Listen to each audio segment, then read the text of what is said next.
태국 방콕이요. 계모인 사람들은 다 정해서 알려줬는데 아직 성임 씨만 투표를 안 했더라고. 그러니까 지금 나한테 어디로 갈지 정해만 주셔.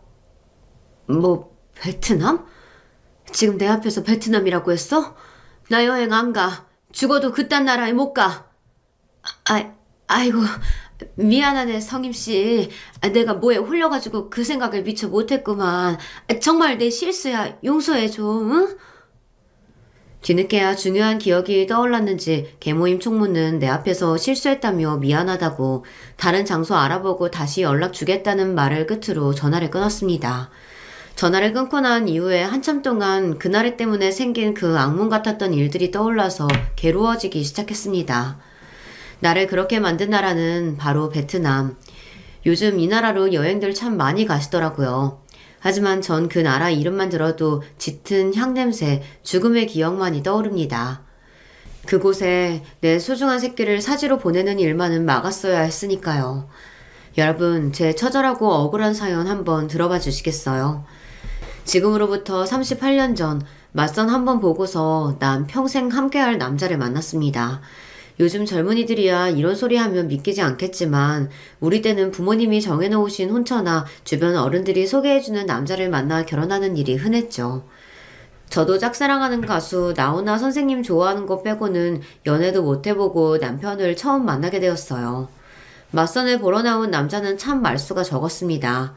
우리 집에 아버지와 2살 위의 오빠들은 행동이 경박하고 너무 수다스러웠던 나머지 그 과묵하고 분위기 있어 보이는 남자가 마음에 들어왔죠. 그 남자도 내가 마음에 들었던지 다방을 나와서 영화를 보러 가자고 나를 잡아채더라고요. 영화 표값이 비싼데 하면서도 그 남자에게 이끌리듯 영화를 같이 보고 저녁까지 먹었습니다. 지금 생각해도 낭만적이고 애틋한 옛 기억이네요. 서로 마음이 통했겠다. 양가 어르신들이 허락해 주셨겠다. 결혼은 만난 지 3달 만에 이루어졌어요. 하지만 결혼은 현실이잖아요. 알콩달콩 이 남자 닮은 아들도 낳고 행복하게 살겠다는 제 꿈은 허황된 망상에 불과했다는 걸 신혼여행에 가서부터 느끼기 시작했습니다. 경주에 있는 호텔에 들어서자마자 남편은 저에게 손가락으로 이곳저곳을 가리키며 말했어요. 어떤 사람들이 묵었을지 모르는 불결한 곳이야. 어서 여기랑 저기 화장실까지 청소하고 들어가. 신혼여행 간다고 들떠서 샀던 원피스 소매를 걷어붙이고 그의 지시대로 청소하면서도 속으로는 그랬습니다. 이게 아닌데. 내가 생각했던 신혼여행이랑 다른데. 내가 반평생 넘게 살아온 남편은 말이죠. 지독한 결벽증 환자였어요. 대중교통, 지하철이나 버스 등에서 손잡이는 절대로 안 만지고요. 자기 수저통을 따로 들고 다니는 사람입니다. 대부분 집밥만 먹는 사람이지만 그래도 점심 한 끼는 회사 식당에서 해결해야 하니 차마 거기 수저까지는 못 쓰겠다는 거죠. 이런 사람이 집은 또 얼마나 청결해야 만족하겠나요.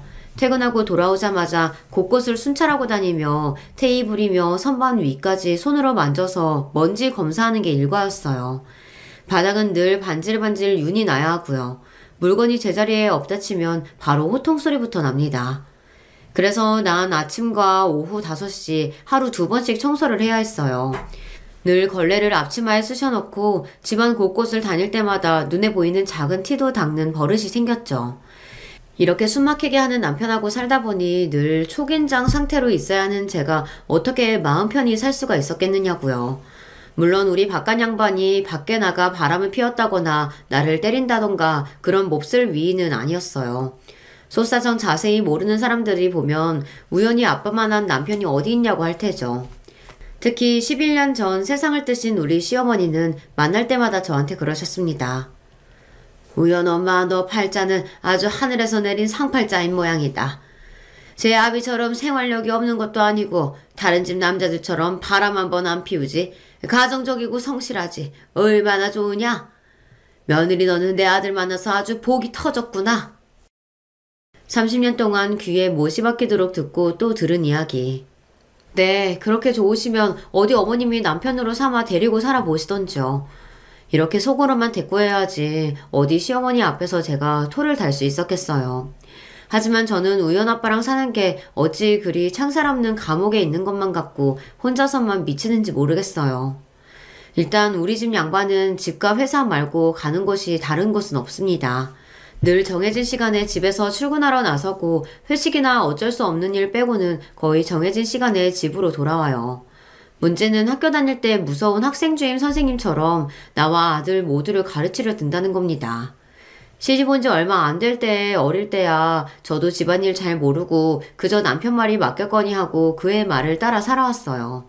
그런데 우리는 부부 사이인데 늘상 남편은 고압적으로 명령만 하고 나는 그걸 따라야만 하는 관계가 별로 좋은 것은 아니더라고요. 남편에게 질려버린 데다가 어느 곳 하나 정부치고 못 사는 제가 어디에 의지하겠어요. 바깥 외출 하나도 마음대로 하게 하나, 친구를 편하게 만나기를 하나, 그도 아니면 어디 모임이나 취미를 찾을 수도 없는 인생이었으니까요. 그저 하나뿐인 아들 보면서 위로받고 또 그 아이와 대화하고 사는 그게 제 인생의 낙이었던 것 같아요. 속 깊고 세심한 우리 아들도 저를 얼마나 챙기고 아끼는지 그 아이만 보면 웃음이 나고 좋고 그랬습니다. 우연 엄마는 아들만 봐도 눈에서 꿀이 뚝뚝 떨어지네. 그렇게 아들 좋아만 하다가 나중에 여자친구 생기고 결혼해서 따로 살면 어쩌려고 그러슈? 동네 엄마들이 나한테 이렇게 이야기할 만큼 전 진짜 아들 바보였어요. 하지만 저도 언젠가는 아들을 떠나보내야 한다는 것쯤은 알고요. 그래서 미리 마음의 준비도 했습니다. 둥지를 떠날 아기새를 바라보는 어미새의 심정으로 말이죠. 그 작고 뒤뚱거리며 걷던 아이가 언제 커서 책가방을 메고 초등학교에 들어가고 중고등학교 교복을 입고 등교하더니 어느덧 대학까지 졸업했네요. 세월이 너무 빠르다는 걸 아들 키우면서 실감했습니다. 그 세월만큼 저 역시 같이 늙어갔겠죠. 아마 주부님들은 아실 거예요. 하루 두 끼, 많게는 세 끼의 식구들 식사를 차리는 일이 얼마나 힘들고 고민되는 일인지요. 그래도 요리하고 부엌일 하는 것이 저에게는 아주 보람된 일이었습니다.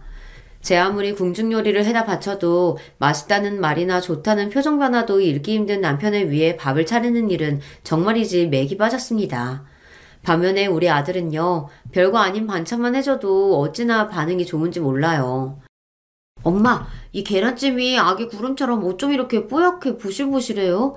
진짜 식감이 부드럽고 맛있어요. 어디 찌개도 맛 좀 보자. 역시 우리 엄마 김치찌개 솜씨는 말해 뭐해. 입만 아프지. 개운하고 확 당기는 칼칼함이 여기에 뭘 넣으셨기에 이렇게 국물이 맛있지? 오늘은 육수 낼 때 디포리를 좀 넣어봤어. 그리고 김치찌개는 김치 맛이 좌우한다고 하지 않니? 엄마는 아는 식당에서 사온 묵은지나 쓰니까 찌개 맛이 더 깊단다. 이렇게 밥 먹는 아들 앞에 앉아서 도란도란 음식 이야기를 하고 하루 동안 있었던 일을 대화하는 것이 저에게는 그날의 고단함을 씻는 시간이었어요. 대체 누가 밥상머리에서 그렇게 시끄럽게 우냐? 조용히 좀 먹자. 전생에 아주 지체 높으신 양반집 가문 도련님이었는지 남편은 식사할 때 말 한마디 못하게 하는 사람이에요. 그래서 전 남편 식사 먼저 차려주고 나서 아들하고 둘이서만 먹었습니다. 아들이 이렇게 음식에 대한 마음이 남달라서일까요? 먹기만 좋아하는 줄 알았더니 자기 진로도 딱 요리하는 쪽으로 잡았었네요. 아들은 본인 뜻대로 외식 조리과 대학을 마치고 나서 아예 음식점을 차려보겠다는 포부를 부모님 앞에서 밝혔습니다. 하지만 제가 모은 돈이 2천만 원 뿐이라서요. 창업자금을 아버지께서 조금 도와주시면, 아니 빌려주시면 제가 열심히 한번 해보겠습니다. 이자랑 원금도 꼬박꼬박 잘 갚겠습니다. 겨우 음식하는 가게나 차리겠다고? 네 계획에 나는 반대다. 젊은 사내 자식이 비전 있고 나라의 보탬이 되는 더 큰 일을 이룰 생각을 해야지. 아녀자들이나 한다는 요리를 하겠다고 하질 않나? 에휴, 고작 그런 일을 한다는데 아비 돈을 빌려줄 순 없다. 자식의 뜻을 이루겠다는데 돈을 그냥 달라는 것도 아니고 빌려달라는 아들의 부탁을 남편은 매정하게 거절했습니다. 옆에서 지켜보던 나는 안쓰러운 나머지 아들에게 몰래 모아온 내 쌈짓돈 전부를 내줄 수밖에 없었죠. 결국 아들이 모아놓은 돈과 청년 전용 창업 자금이라는 대출까지 받아 가게를 열었습니다. 조리대에 붙은 바와 2인용 식탁 2억에뿐인 작은 돈가스 전문점. 아들이 대학 다니면서 꽤 오래 아르바이트했던 돈가스 집에서 얻은 노하우를 살리고 또 스스로 열심히 연구해서 소스도 개발했답니다. 그런데 내 아들이 해서가 아니라 그 맛이 그렇게 기가 막혔어요. 결벽증 남편 때문에 바깥 음식을 잘 안 먹기도 하거니와 느끼해서 평소에 잘 안 먹는 음식이었거든요. 그런데 아들이 튀긴 돈가스는 그런 제 입에도 딱이었습니다. 두 덩이나 먹고 속 든든한 것이 이래서 사람들이 많이 찾는구나 싶었죠. 젊은 청년 혼자서 연 가게라 그런지 잘해보라고 응원하는 손님도 많았어요. 가게가 바쁠 때는 제가 가서 설거지와 주방일을 도와서 가만 보니 아들은 작아도 알차게 가게를 해나갔습니다. 음식에 진심이더니 결국 어린 나이에 요식업으로 성공을 하는구나 싶고 뿌듯했죠. 그런데요, 그렇게 가게가 잘 돼서 아들의 웃음 짓던 시절은 1년도 가지 못했습니다. 가게 근처에 커다란 돈가스 체인점이 생기면서 아들 가게는 큰 타격을 받고 말았거든요. 우리나라는 요식업 소상공인들이 살아남기가 너무 힘드네요. 뭐 하나 잘 된다 치면 옆집 건너집 다 같은 업종으로 차리니 상인들끼리 제 살 깎아먹기 경쟁이지. 이럴 때는 자본금 많고 오래 버티는 가게만 결국 남는 거겠죠. 전 아무래도 한국에서 더는 사업 못하겠어요. 그저 한 번뿐인 실패지 않니. 툭툭 털고 이번 일을 경험 삼아 다음에 더 잘해보면 되지. 너무 마음에 담아두지 말거라. 하지만 아들은 어느 날 돌연 베트남에 가겠다고 폭탄 같은 말을 했습니다. 넌 엄마에게 하나뿐인 자식이야. 어찌 너를 아는 사람 하나 없는 그런 타지로 보낼 수가 있겠니? 그냥 한국에서 더 시대해보면 안 될까? 이번에는 엄마가 아빠 설득해서 너 가게 차릴 때 도와줄 테니까. 이 나라에서 장사해서 성공한다는 게 얼마나 힘든 일인지 지난번 경험으로 뼈저리게 느꼈어요. 엄마, 저도 아주 생각 많이 하고 내린 결정이니 절 믿어주세요. 결국 아들은 자기 고집대로 베트남으로 떠났습니다. 아들은 베트남에 가면서 자기가 키우던 개 한 마리를 나에게 맡겼어요. 얘 이름은 소피예요. 이제 전 베트남에서 혼자 사느라 이 녀석 돌봐줄 수 없으니 대신 엄마가 좀 맡아주세요. 평생 개나 동물 가까이도 안 가던 나였는데 졸지의 아들 때문에 개엄마가 돼버렸습니다. 어거지로 맡기 시작했지만 재미없는 남편과 둘이서만 사는 나의 적적함을 이 강아지가 채워주더군요. 아들 대신이라 여기며 지내다 보니 소피 그 녀석 덕에 다시 웃기도 하고 산책도 같이 하며 개라기보다는 자식처럼 키웠어요. 무뚝뚝하던 남편도 소피의 간식을 본인 스스로 사올 만큼 처음 보는 다정함을 느끼기도 했고요. 이제 우리 부부에게 소피는 없어서는 안 되는 가족이 돼버렸죠. 아들은 가게 자리를 찾아보고 어떤 업종을 할지 조사하기 위해 베트남에서 한 달 정도 있다가 돌아온다고 했고 우리 부부는 공항까지 마중을 나갔습니다. 저 멀리서 이를 드러내며 환하게 웃으며 걸어오는 꽃무늬 셔츠의 청년이 내 아들이었습니다. 고작 한 달 사이인데 내 아들이 아닌 다른 사람처럼 몰라보게 달라진 느낌을 여러분은 이해하실 수 있을까요? 정말로 아들을 다른 나라에 보내고 싶지 않은 마음이었지만 끝내 아들은 베트남 호치민시에 돈가스와 국수를 파는 퓨전 음식점을 열었습니다. 친한 친구와 동업으로 열었다는데 그 가게를 하며 얼마나 바쁜지 제가 전화를 해도 잘 못 받고 아들은 정말 정신이 없어 보였어요. 어쩌다 가끔 하는 영상통화에서 보이는 아들의 얼굴은 피곤하지만 그래도 밝아 보였습니다. 스스로 보람된 일을 하는구나 싶어서 아들 걱정은 접어두고 그저 타국 생활에 잘 적응하기를 매일 기도했어요. 이제 가게가 좀 안정이 되었으니 놀러오라며 아들은 비행기 티켓을 우리에게 보내주었습니다.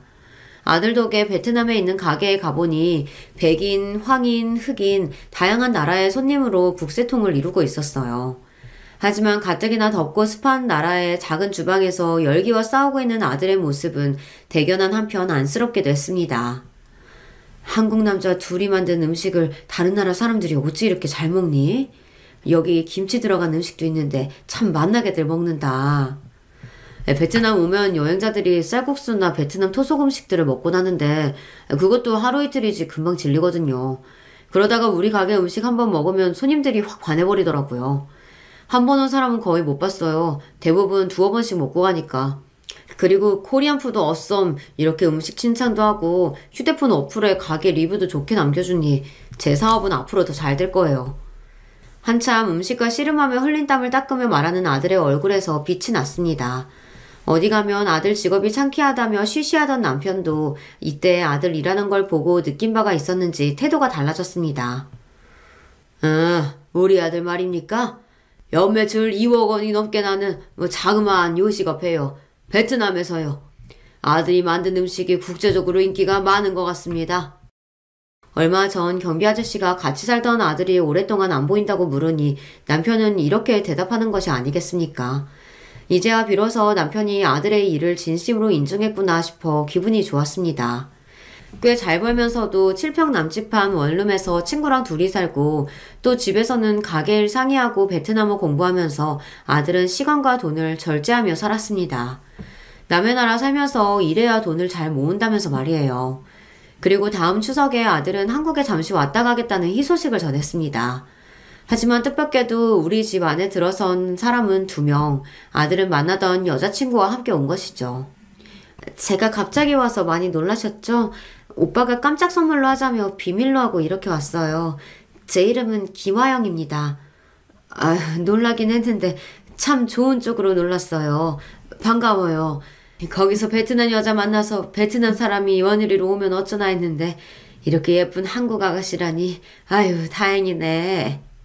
선한 눈매에 뽀얀 피부, 부드럽고 친절한 말씨까지 같은 여자인 내가 봐도 참 여성스럽고 예뻐 보이는 아가씨였어요. 그런데 무슨 영문인지 우리 집 소피가 잔뜩 경계하듯 다리로 버티면서 그 아가씨를 향해 세차게 지저대기 시작했습니다. 소피는 사람을 참 좋아하는 개이고 어느 누가 집에 오면 꼬리를 흔들다 못해 엉덩이 춤까지 추는 온순하고 애교 많은 성격입니다. 오랜만에 만나는 아들 품에 뛰어들면서 반기던 녀석이 같이 온 여자친구에게는 전혀 다른 태도를 보이니 이상한 것이죠. 아들과 여자친구는 우리 집에 얼굴만 보여주고서 금방 다시 베트남으로 떠났는데요. 그 애들을 다시 만난 것은 그로부터 3개월 뒤였습니다. 얼마나 서로 좋아 죽었던지 아들은 데려왔던 아가씨와 서둘러 결혼하겠다고 했기 때문이었죠. 아들은 그 아가씨와 한국에서 결혼식을 올리고 우리 집에서 일주일 정도 머물다가 베트남에 가서 신혼생활을 지냈습니다. 그런데 얼마 지나지 않아 2019년의 어느 날이었습니다. 여러분은 그런 날을 느낀 적이 있으신가요? 귀신이 지나간 것처럼 몸이 오싹한 기분이 들고 멀쩡하던 그릇이 깨진다거나 어쩐지 알 수 없는 불안감이 엄습하는 그런 날이요. 그날 전 아들이 죽었다는 비보를 듣고 말았습니다. 아들이 저한테 어떤 존재였는데요. 내 인생의 행복이고 사는 의미와 같았어요. 그런데 그런 아들이 젊은 나이에 죽다니 그것도 타국에서 믿을 수가 없었습니다. 연락을 받자마자 남편과 서둘러 베트남으로 긴급 출국했지만 끝내 아들의 시신조차 볼 수 없었습니다. 이미 베트남 현지 의사의 사망 진단이 나왔고 이후 며느리는 아들의 화장 절차까지 모두 끝내버린 뒤였기 때문입니다. 좀 더 기다릴 것이지. 뭐가 그렇게 급하다고 내 아들이 바로 화장을 했어. 내 아들 시신이라도 안아보고 싶었는데 고국으로 데려가서 양지 바른 곳에 묻어주려고 했단 말이다. 부모인 우리와 상의도 하지 않고 급하게 일을 처리한 며느리가 원망스러워 이렇게 나무랐어요. 하지만 이미 끝나버린 일, 어쩔 수 없이 난 아들의 유해가 들은 유골함만 인도받았을 뿐입니다. 비행기를 타고 돌아와야 하는데 아들의 유골함을 안고 비행기에 탈 수 없다고 막는 겁니다. 유골함은 화물칸에 실는 것이 항공 규정이라는 이유로 말이죠. 난 그렇게 못해요. 우리 아들이 부모도 없는 타국 땅에서 죽었는데 한국 갈 때는 엄마랑 같이 있어야지. 어떻게 짐승이나 물건처럼 화물칸에 실어? 꼭 그래야만 한다면 내가 우리 아들이랑 화물칸에 같이 탈게. 그럼 되겠냐? 아들의 유골함을 안고 화물칸에 못 태운다고 얼마나 버텼는지 모릅니다. 이 사람아, 이러면 우리 아들도 편히 못 떠난다고. 어서 장례식하고 이놈 무사히 눈 감게 해야지. 자, 어서 한국으로 가자고. 이성을 찾고 어서 비행기 타야 한다며 나를 설득하는 남편의 얼굴도 이미 눈물 범벅이었습니다. 그렇게 안타깝고 허망하게 전 타지에서 귀한 아들을 떠나보내야 했습니다. 그런데요, 또 어이없는 일이 벌어지고 말았습니다. 아들 장례식을 마치고 3일 뒤 아들 유골함이 있는 추모원에 다녀왔는데 집에 남편이 없는 겁니다. 집에 있는 편지 한 통을 보고 나서야 깨달았습니다. 남편은 스스로 자취를 감추고 사라진 것이라는 걸요. 다 나 때문에 우리 우연이가 떠났구려. 당신과 우연이에게 사죄하는 마음으로 더 이상 이 집에 있지 못하겠소. 이게 웬일인지 도대체 알 수가 없었어요. 그 단단하고 속내를 알 수 없던 남편이 얼마나 힘들었으면 가출까지 감행한 건지, 아니 도대체 어디로 간 것인지 말이죠. 남편은 자기의 물건 대부분을 그대로, 심지어 핸드폰과 차키, 지갑 등 모든 소지품을 집에 두고 나갔으니 그런 그가 너무 걱정되었죠. 바로 경찰서에 남편의 실종 신고를 하고 백방으로 찾아보았지만 그 어디에서도 남편의 흔적을 발견할 수 없었습니다. 나 혼자서 어떻게 살라고. 자식 잃은 어미를 남편까지 잃게 만들다니. 끝까지 이기적이고 무정한 사람. 우연 아빠가 정말 그렇게 믿고 원망스러울 수가 없었습니다. 못하러 숨쉬고 살겠나. 나도 죽으러 떠나야 한다. 이런 생각과 극한의 외로움과 절망감에 사로잡혀 있을 때 저를 찾아온 한 사람이 있었습니다. 그 사람은 베트남에서 돌아온 며느리였어요. 아들이 죽고 나서 얼마 뒤 전 세계적으로 코로나가 발병해서 며느리는 베트남 생활을 접고 한국으로 돌아왔다는 것입니다. 어머님도 아시다시피 전 부모님이나 가족이 없는 고아나 다름없어요. 저에게 가족이란 남편인 우연 씨가 유일했는데 그런데 그렇게 가버리다니. 며느리는 절 보자마자 껴안고 통곡했습니다. 아침에 일어나서 눈 뜨자마자 죽은 우리 우연이 생각부터 나고 바깥 양반은 살았는지 죽었는지도 모른 채 난 이렇게 그냥 있다. 내가 무슨 좋은 세상 보겠다고 목숨 부지하고 사는지 싶고. 갑자기 아버님도 행방불명이 되셨다면서요. 도대체 이게 무슨 조화인가요? 결국 어머님도 저처럼 세상에 혼자 남겨진 외톨이 신세가 되었다니 눈물이 나네요. 하지만 제가 있잖아요. 저는 어머님 곁을 절대 떠나지 않을게요. 어머님마저 안 계시면 전 어떻게 살아요. 아직 나이도 젊고 인생 창창한 너는 새로운 사람 찾아야지. 늙은 나랑 있어 무엇이 좋겠다니. 게다가 너는 법적으로 내 며느리로 되어 있지도 않으니 책임감 느낄 필요도 없고 말이다. 그런데도 나랑 같이 살고 싶다는 게 참말이냐? 아들은 결혼을 올리고 같이 살면서 어찌하다가 그만 며느리와 혼인신고도 못 올린 채 살고 있었대요. 그러던 중 갑자기 세상을 떠났으니 나에게 며느리는 법적으로 타인이었죠. 며느리는 나와 함께 있고 싶다며 그렇게 우리 집에 눌러 살기 시작했습니다. 연이은 불행 중에도 사람 살아갈 방도는 또 하늘에서 주시나 보다 했어요. 힘든 일들을 겪으며 혼자가 된 내 옆에 그래도 며느리가 있어 주었으니까요. 남편 잃고 과부 신세가 된 며느리를 보니 또 불쌍하고 가련하고 내 신세와 같아 보여 그 아이에게 잘해주고만 싶었습니다. 아들에게 밥해 먹이고 뒷바라지를 하면서 느꼈던 기쁨과 보람을 이제 며느리한테 해주며 살았어요. 남들이 보면 모녀간으로 알 만큼 참 오순도순 살았죠. 하지만 나에게 재앙은 끊이지 않았습니다. 약속이 있어서 외출하는 나 대신 며느리가 우리 집 개 소피를 산책을 다녀오겠다고 했어요. 그런데 내가 와보니 아무도 없는 빈집이고 곧이어 들어온 며느리가 빈 개 목줄만을 들고 숨을 헐떡이는 겁니다. 제가 잠깐 응가 치우는 사이에 걔가 어디론가 뛰어가서 찾을 수가 없었어요. 아무래도 걔가 도망간 것 같아요. 여기저기 다 찾아봤는데 어디에도 없었어요. 나의 자식과 같았던 소피까지 가출을 하다니. 도대체 내 인생의 바닥은 어디까지 가는 것인지 싶은 절망감에 소피가 쓰던 물건을 보며 며칠이나 울었습니다. 며느리는 걔 물건을 보면 제가 더 우울해진다며 모조리 다 갖다 버렸죠. 외로운 신세의 나에게는 이제 며느리밖에 없었어요. 그래서 더욱 서로 의지하며 살았어요. 하지만 진짜 닥쳐올 내 불행은 이게 시작이었는지 모르겠습니다. 밤마다 문득문득 자주 깨는 나는 그 어느 날 밤 물을 들어 부엌으로 가려고 어둠 속에서 일어났습니다. 불이 꺼진 캄캄한 집 계단 옆 난간을 잡고 한 계단 한 계단 조심조심 내려가는데 몇 걸음이나 갔을까 갑자기 뒤에서 어떤 힘이 느껴졌어요. 그 밀쳐지는 느낌에 전 그대로 계단 아래로 구르고 말았습니다. 아이고 이러다 죽는구나. 내 소리에 놀라 방에서 뛰쳐나온 며느리가 119를 불러 그대로 응급실에 가고 말았어요. 천만다행으로 머리나 중요 부위는 다치지 않고 팔뼈에 금이 가는 부상만 입었죠. 어머님, 갑자기 밤에 계단에 내려가시다가 다치시다니 정말 큰일 날 뻔했지 뭐예요? 그렇네. 걱정시켜서 미안하다. 너 잠도 못 자고 이제 출근해야 하는데 어쩌니? 네, 뭐 괜찮아요. 저 잠깐만 수납 원무과에 다녀올게요. 무슨 생각이 났는지 며느리는 병원 원무과 직원에게 가서 한참 얘기하는 걸 보다 소변이 마려워진 나도 화장실로 천천히 걸어갔습니다. 화장실이 마침 원무과 근처였는데 며느리는 한참이나 그 직원과 실랑이를 벌이고 있었어요. 이 정도면 상해로 진단서 끊어주셔야죠. 보호자분, 담당 의사 선생님이 이미 내린 진단을 제가 바꿀 수는 없습니다. 이 정도의 부상은 상해까지는 안 됩니다. 그게 무슨 소리야? 우리 어머님 큰 사고 났는데 계단에서 굴러떨어지면 상해니까 상해 보험 받을 수 있잖아. 아니야? 듣자 하니 며느리는 보험에 청구해야 하는데 내가 다친 게 크지 않아 치료비 정도의 실손보험 청구만 가능하다는 게 직원의 대답이었습니다. 며느리는 불같이 그 직원에게 화를 내고 의사에게 진단명을 바꿔달라고 소리까지 쳤습니다. 늘 내 앞에서 수줍은 듯 조용조용 말하는 순한 아이였는데 저런 모습을 보니 속으로 적잖이 놀랐어요. 사람에게는 참 다양한 모습이 있구나 하며 계속 걸어가던 중 의아한 생각이 뇌리를 스쳤어요. 가만 이상하다.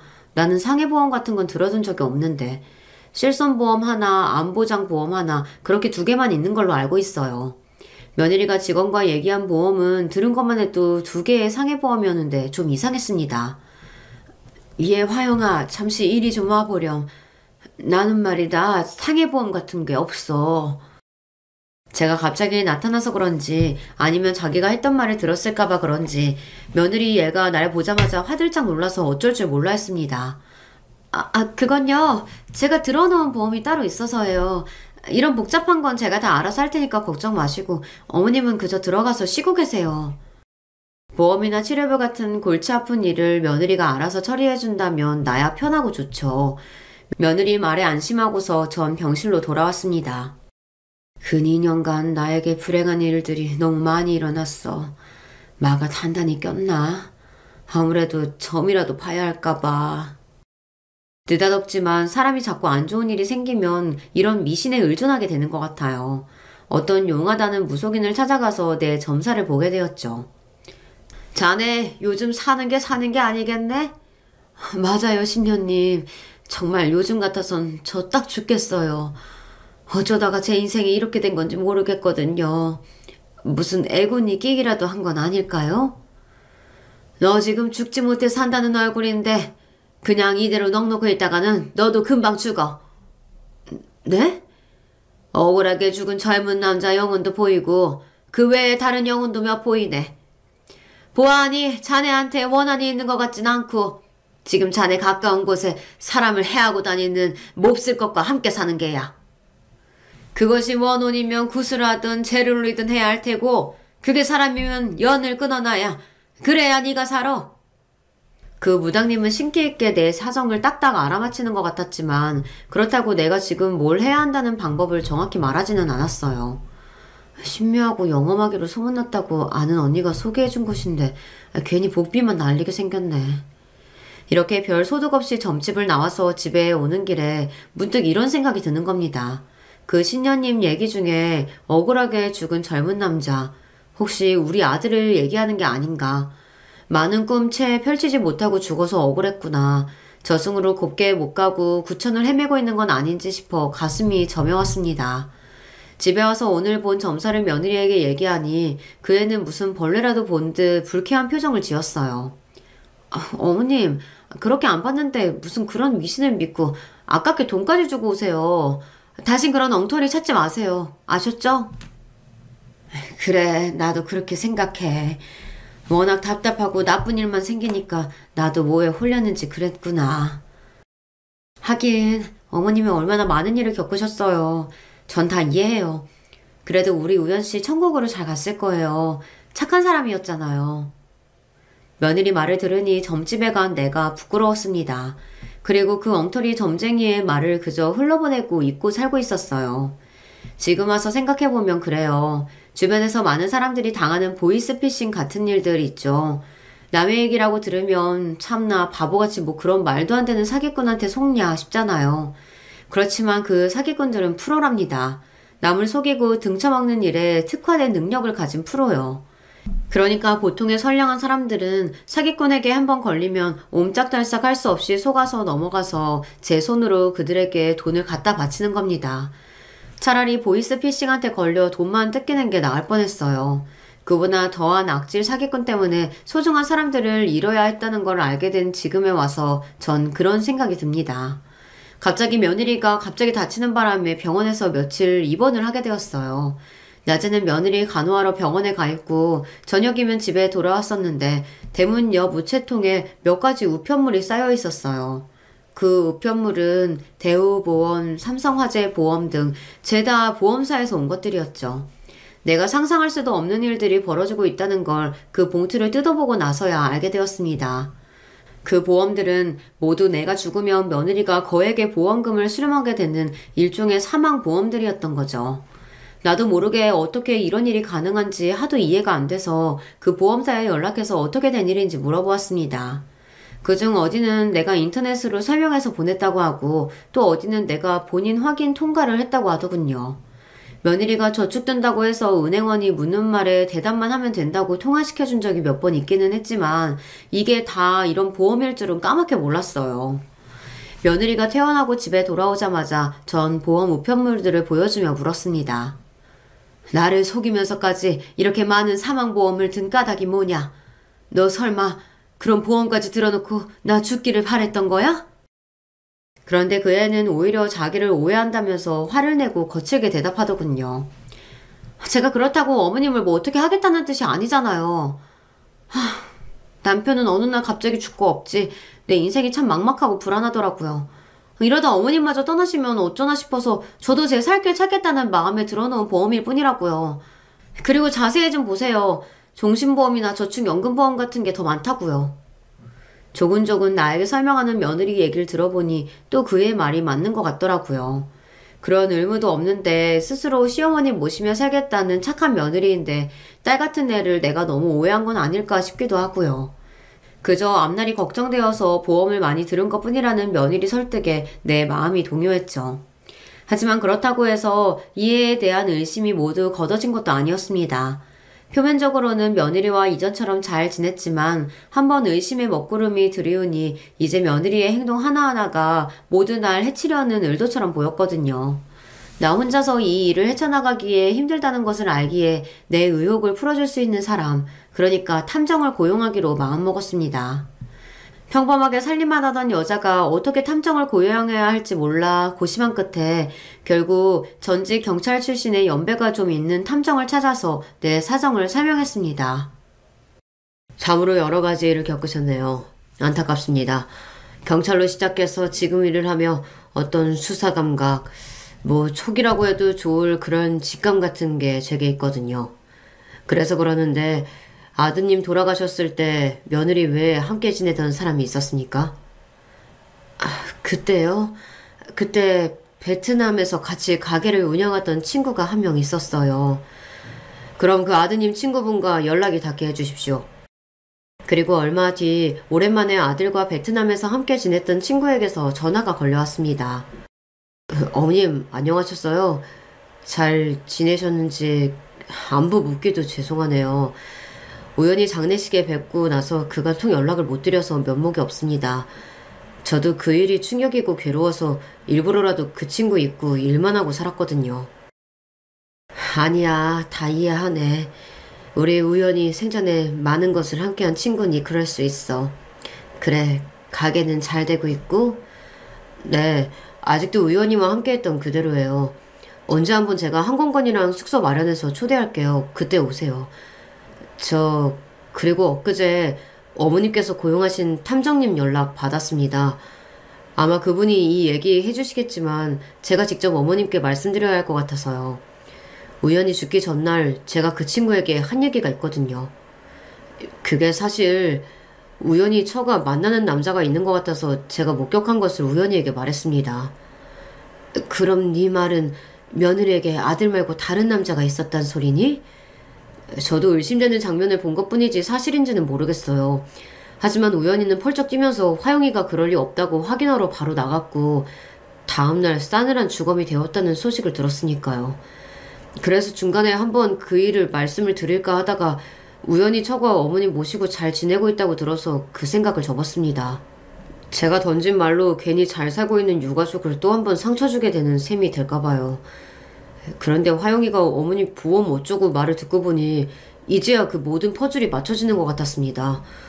그 여자 좀 더 자세히 조사해볼 필요가 있어요. 전 베트남에 있는 친구들 통해서 그 여자를 좀 더 파보고 알아낸 거 모두 탕자님한테 전달할게요. 어머님, 화영이 걔 너무 믿지 마십시오.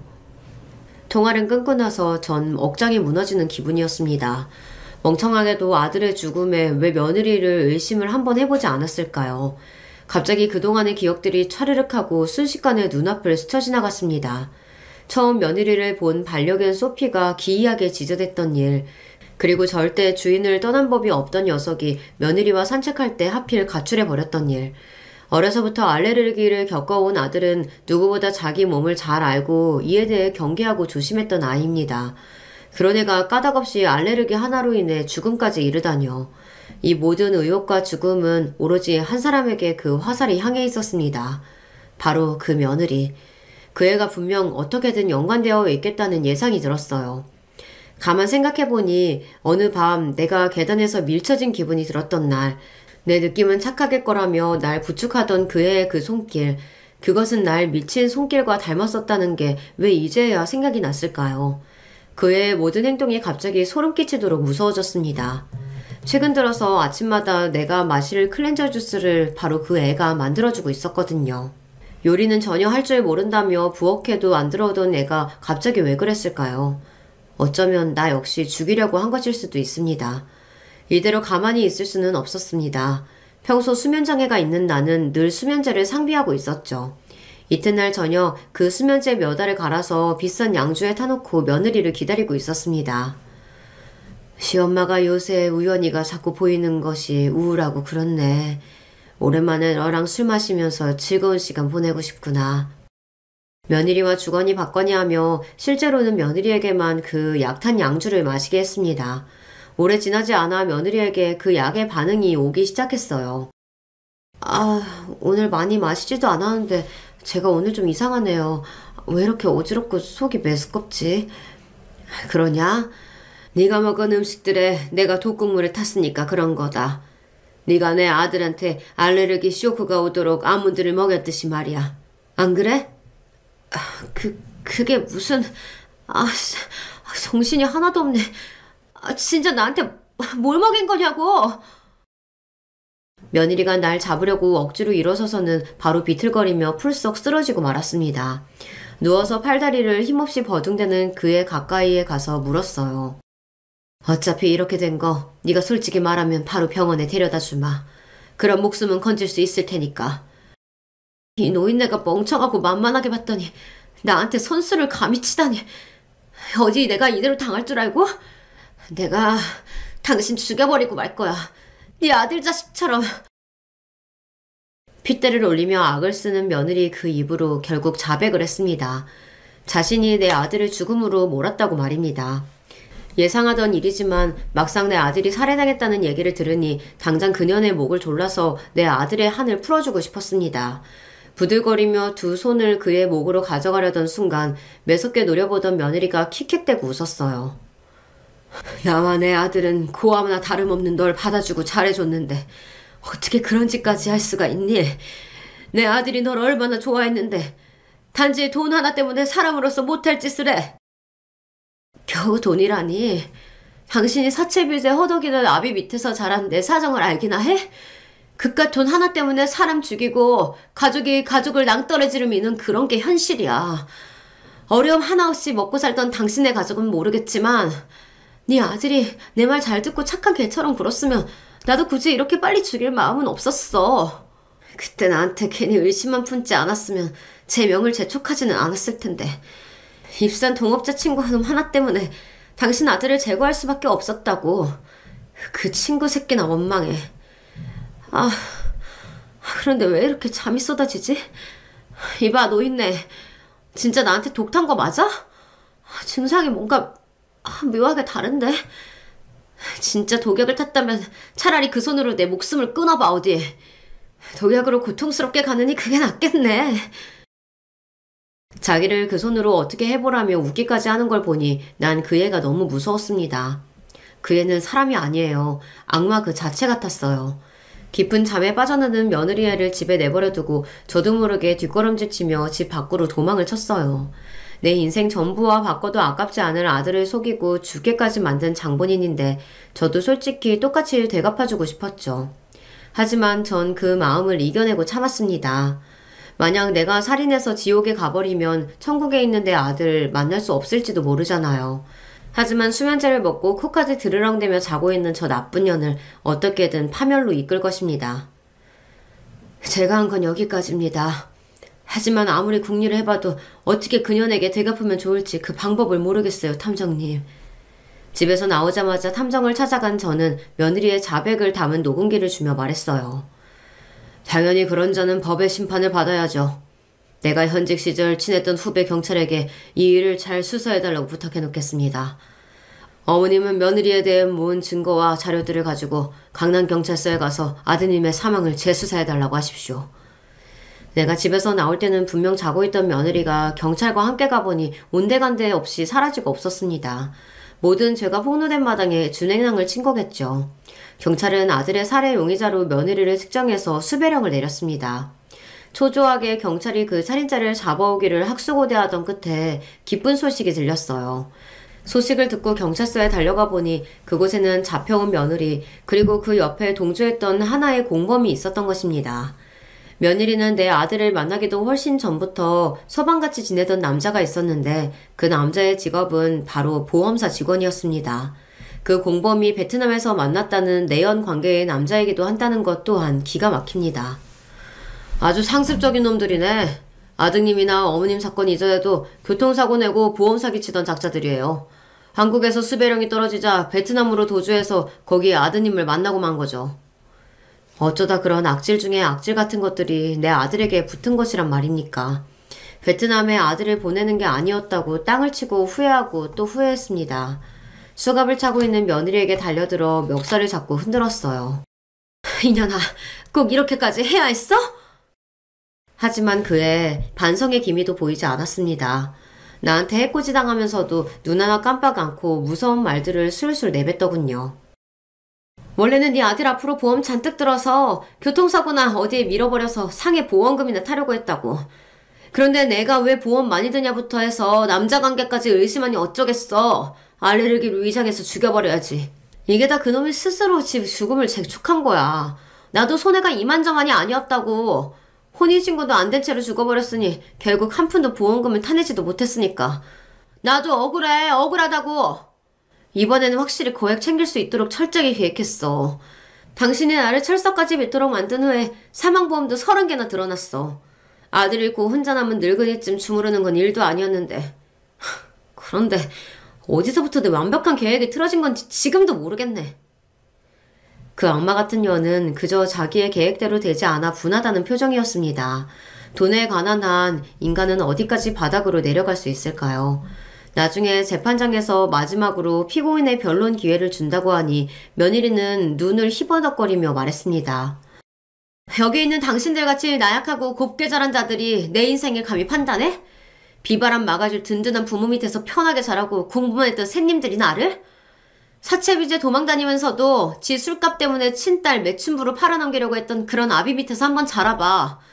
돈 하나 없으면 인간이 순식간에 금수돼버리는 그런 현실에서 살았으면 과연 너희들도 나와 달랐을까? 난 잘못한 거 하나 없고 너네한테 사죄할 것도 눈꼽만큼도 없으니까 감옥에 보내던 사형을 시키던 마음대로 해.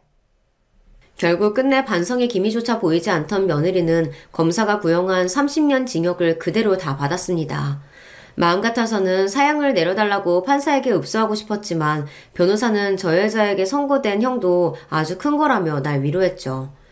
어느 뉴스에서도 접해보지 못했던 이 같은 끔찍한 일이 설마 나에게, 내 아들에게 벌어질 줄은 꿈에도 몰랐습니다. 정말이지 사람이 너무나 두려워지고 말았습니다. 소중한 가족은 모두 떠나고 믿었던 며느리에게마저 충격적인 배신을 당했습니다. 이제 저에게 남은 사람은 아무도 없었어요. 숨쉬고 살아갈 의미가 하나 없던 저에게 그래도 희망적인 일이 생겼습니다. 죽은 줄로만 알고 살았는데 사라졌던 남편이 제 곁에 돌아왔거든요. 그때 아들 장례 마치자마자 괴로운 나머지 산에 올라가서 목숨을 끊으려고 했어. 그런데 우연히 마주친 어느 스님의 도움으로 목숨을 부지하고 말았지. 차마 당신에게 돌아올 엄두도 안 나서 그 스님의 절에서 눌러 살았어 그냥. 왜 그런 못난 선택을 하려고 했던 거예요? 아들에게 냉정한 아빠였잖아. 우연이를 그렇게 끔찍이 아끼지도 않았으면서 나도 아니고 당신이 왜? 나 때문에 그 애가 죽었다고 생각했으니까. 내가 죽음으로 그 죄를 갚고 아들 곁에 가려고 했던 거야. 다 나로 인해 벌어진 일이니까. 8년 전 아들이 처음 가게 열 때 부탁한 창업자금 내가 빌려만 줬더라면 그 가게가 망하지 않았을 테고 그럼 베트남 가서 애가 그 지경이 되지 않았을 텐데. 남편이 아들에 대해 그렇게 심한 죄책감에 사로잡힌 줄은 전혀 몰랐습니다. 커다란 절망 앞에서 나의 찢어지는 고통과 절망밖에 안 보여서 옆에 있는 남편이 그런 생각을 하는지 알아주지 못했던 내 잘못이라고 생각했어요. 불쌍한 그 양반의 손을 잡고 전 그간의 일들을 쏟아냈습니다. 우연히를 죽게 만들고 죄책감으로 죽어야 할 인간들은 따로 있었어요. 당신이 없어진 동안 나까지 우연히처럼 될지 당신은 몰랐죠? 우리 이렇게 못난 모습으로 사는 거 알면 천국에 있는 우연히가 한마디 하겠네요. 우리 그의 곁에 가는 날까지 죄짓지 말고 그저 적당히 살다 갑시다. 그리고 현재 저는 남편과 둘이 살고 있습니다. 전에는 믿고 싫었던 남편이 이제 내게 남은 유일한 가족이니까 형용할 수 없는 큰 아픔을 함께 겪은 안쓰러운 마음에 더 챙기게 되더라고요. 신기하게도 남편 역시 그렇게 정없던 사람이 조금씩 달라지고 있다는 건 느낄 수 있었어요. 당신 신경통 심하잖아 라며 청소하려는 나를 막아서고 집안일을 좀 덜하라며 자기 스스로 집안 청소는 다 하고요. 어느 겨울날 나 먹으라고 무심한 듯 어묵탕을 사다주는 그런 다정한 사람으로 변했습니다. 의지할 곳이라고는 오로지 서로뿐인 그런 노부부로 남은 생을 하루하루 살아가고 있습니다. 전 지금도 아들을 잃은 슬픔과 며느리에 대한 분노로 매일 고통 속에 살고 있기는 합니다. 젊고 앞날 창창했던 아들 대신 늙은 내가 숨쉬는 것만으로도 죄스럽고요. 그래도 산 사람은 그렇게 즐기게 살아가게 되더군요. 혹시 제 사연을 들으신 분 중에 인생의 아픔을 겪으신 분이 있다면 절 보고 힘내시면 좋겠습니다. 설마 저만큼 박복하시기야 하겠습니까? 여기에 보낼 이야기를 쓰기 위해 내 인생을 되돌아보면서 행복했던 기억을 찾을 수 있어 잠시나마 좋았습니다. 특히 아들 생전에 우리가 함께했던 추억, 그것에 기대어 앞으로도 살아갈 힘을 얻은 것 같네요. 나한테 이런 기회 주신 이 유튜브에 감사드리고요. 지금까지 저의 이야기를 함께 해주신 여러분께도 감사드립니다. 부디 모든 분들이 아무 사고 없이 가족과 잘 지내시길 바랍니다. 이만 안녕히 계세요. 안녕하세요. 저는 30대 주부입니다. 제가 몇 년 전에 겪었던 일이 자꾸만 생각나서 의견 여쭤보고 싶어서 사연을 보내봐요. 저는 20대 후반에 결혼했습니다. 저희 친정은 경제적으로 좀 넉넉한 편이었어요. 뭐 그렇다고 재벌처럼 살거나 그런 집은 아니었고요. 그냥 서울에서 꽤 먹고 살만하고 자식들 결혼시키는 것에는 무리 없는 정도의 형편이었죠. 아버지가 사업하셨고 어머니는 그냥 가정주부셨고요. 저희는 자매만 둘인데 저희 언니도 상당히 괜찮은 사람하고 결혼했어요. 형부는 아버지가 소개시켜준 사람이었는데 법조인 쪽이었고 저희 아버지가 사무실도 열어주시고 집도 사주시고 하니까 언니도 그다지 꿀림 없이 결혼을 했었습니다. 형부는 야심이 좀 있다고 할까? 집에서 자본이 받쳐주면 언제든 더 높이 올라갈 수 있다고 믿는 사람이라서 저희 집이 넉넉한 것이 만족스러웠던 것 같아요. 물론 형부네 집도 상당히 괜찮은 집안이었는데 경제적으로는 저희가 조금 더 나았던 거였죠. 아버지는 저도 그런 결혼을 하기를 바라셨습니다. 능력 있는 남자, 그리고 집안도 괜찮은 남자하고 결혼하면 저한테도 그만큼의 넉넉한 지원을 해주시겠다고 하셨어요. 그래서 저한테도 남자 여럿을 소개시켜 주셨는데 문제는 그렇게 막 제 마음에 드는 남자는 또 없었던 거였죠. 솔직히 집안 괜찮고 본인도 나쁘지 않은 스펙을 가진 사람들은 거의 저를 좋아해서 만난다기보다는 저희 아버지의 재산을 노린다는 게 너무 보이는 사람이 많았거든요. 차라리 그걸 좀 드러내지 않고 저하고 만나면 좋은데 너무 대놓고 보이니까요. 아무래도 좋아하는 마음이 생기려다가도 식을 수밖에 없죠. 그렇게까지 엄청난 부호도 아닌데 그런 식으로 다가오는 사람이 참 많았어요. 그러던 중에 남편을 만나게 된 거였죠. 사실 좋은 일로 처음 해본 건 아니고 제가 잘못해서 주차를 하다가 살짝 긁힌 게 인연이었어요. 아버지 회사 근처 식당에 갔다가 주차를 하는데 주차장이 좀 좁더라고요. 그렇게 좋은 식당이 아니라서 발렛 주차도 안 해주고 제가 넣어야 하는 곳이었기 때문에 그런데 바로 옆에 있는 차를 긁게 된 거였어요. 처음에 만났을 때도 제가 잘못한 거지만 그렇게 막 뭐라고 하지 않더라고요. 그냥 쓱 보고 괜찮다, 이 정도는 상관 안 하셔도 된다고 해서 그 젠틀한 태도가 마음에 들었었죠. 그런데 아버지 뵈러 회사에 갔는데 거기 사무실에서 그 사람을 마주치게 된 거예요. 아버지 회사에 다니는 직원이었더라고요. 그래서 눈이 맞았고 상당히 빠르게 좋은 관계가 되었죠. 솔직히 아버지는 별로 안 좋아하셨어요. 회사 직원인데 그렇게 전문직도 아니고 그냥 너무 평범한 사람이라는 거였죠. 물론 그 사람도 좀 부담스러워하기는 했어요. 다른 사람도 아니고 직장 대표님의 딸이라고 하니까 마치 출세를 노리고서 사귀는 것처럼 보인다고요.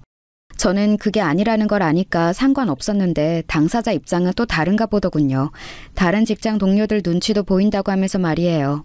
아버지는 한동안 계속 마음에 안 들어 하시다가 한참이나 그 사람이 일하는 걸 지켜보시더니 성실하고 능력도 있는 것 같다고 결혼을 허락하셨어요. 아버지 입장에서야 좀 마음에 안 차시는 게 너무 당연하기는 했죠. 주변에 있는 젊은 남자들이 전부 전문직이고 저한테 소개시켜주려 하셨던 사람들도 모두 아주 잘난 스펙의 사람들이거나 아니면 좋은 집안 사람들이었으니까요. 평범한 직장인인 그 사람이 눈에 안 찰 수밖에요. 저는 그런 건 다 모르겠고 그냥 소박하고 평범한 그 됨됨이가 참 좋았어요. 하지만 저도 잘 몰랐던 건 그 사람 집안 사정이었죠. 아버지가 허락하시고 결혼 날짜를 잡으려고 남자친구를 만난 날 그 사람이 저한테 조용히 말하더라고요.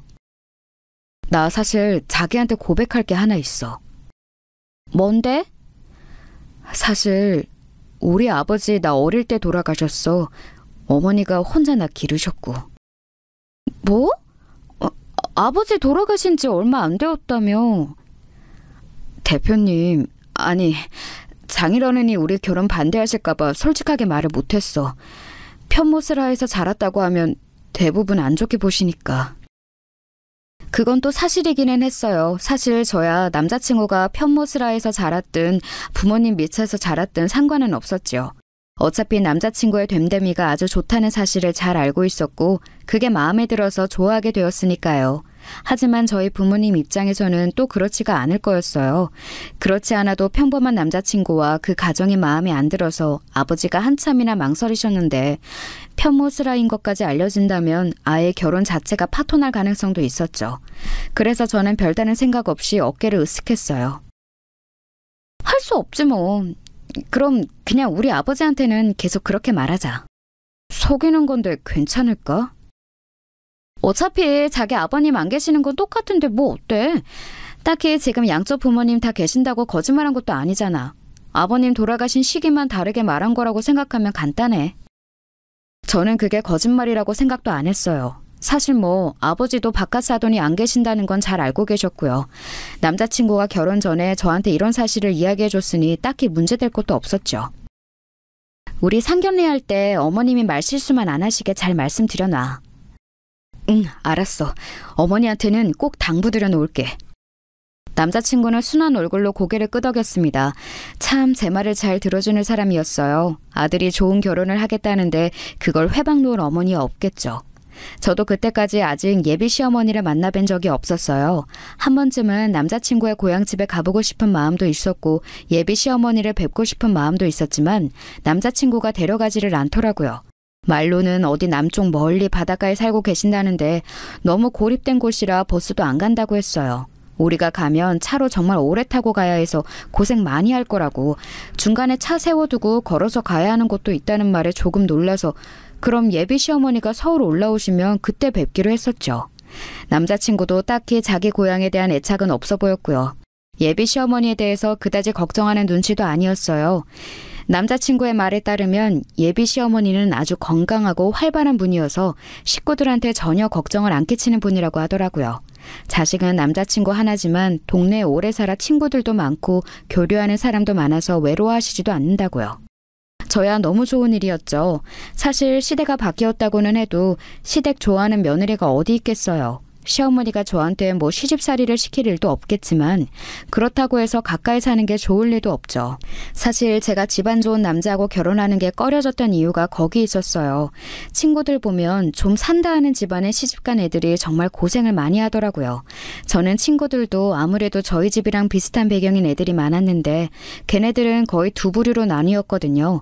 그냥 잘생기고 어린 남자 만나서 결혼하든지 아니면 아예 돈이 훨씬 많거나 사회적으로 인정받는 집안과 스펙을 가진 남자를 만나서 결혼하든지 둘 중 하나예요. 그런데 두 부류 중에 집안 좋은 남자하고 결혼한 애들은 진짜 시집살이가 장난이 아니더라고요. 요즘 시대에 누가 시집살이를 시키냐고 하는 사람들이 있을지 모르지만 진짜 많아요. 생각보다 아주 심하게 말이에요.